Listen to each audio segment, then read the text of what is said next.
Ukraine struck Russian territory for the first time with NATO weapons. How will this affect the course of the war? Experts do not expect a major change due to Ukraine's limited missile arsenal, but British Storm Shadow missiles have also come into play. Ukraine struck Russia's Kursk region with British-made Storm Shadow missiles. The US is directly responsible for the attack and will respond.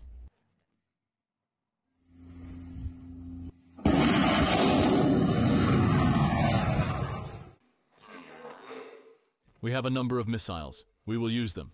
We will use them all. On the 1000th day of the war in Ukraine, a critical light has been crossed. For the first time, the Ukrainian army struck targets in Russia with long-range ATACMS missiles supplied by the United States. Hours earlier, Putin eased the conditions for Russia to use nuclear weapons. So what will happen next? Ukraine's ability to hit Russia with ATACMS does not guarantee victory, because according to the British newspaper The Times, Ukraine has less than 50 ATACMS missiles. And some of them have already been used. The limited missile stockpile is seen as the biggest obstacle for Ukraine to deal a heavy blow to Russia. US President Joe Biden is continuing his farewell gifts just before handing over his seat to Donald Trump. According to the Washington Post, Biden also approved the supply of anti-personnel mines to Kyiv. This move is intended to halt the Russian army's advance in Ukraine. It is stated that the mines will not be used outside Ukrainian territory. In addition to the US, it was also claimed that the UK and France had authorized Ukraine to attack Russian territory with long-range missiles.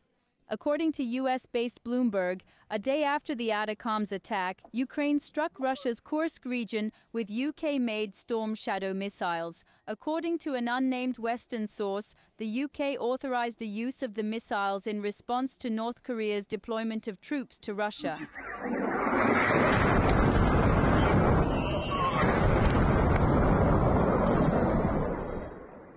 How will Moscow react to the Ukrainian attack on Bryansk using ATACMS missiles? Russian Foreign Minister Sergei Lavrov claims that the Americans were responsible for the attack.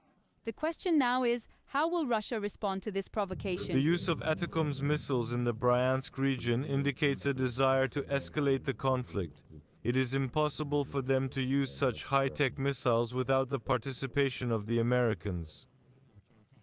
Lavrov emphasized the need to respond appropriately to the ATACMS assault. Concerns arise regarding a potential massive airstrike aimed at the capital, Kiev. Consequently, the US Embassy in Kiev has been temporarily closed as a precautionary measure. Moreover, US citizens have been urged to promptly seek shelter in the event of an air alarm.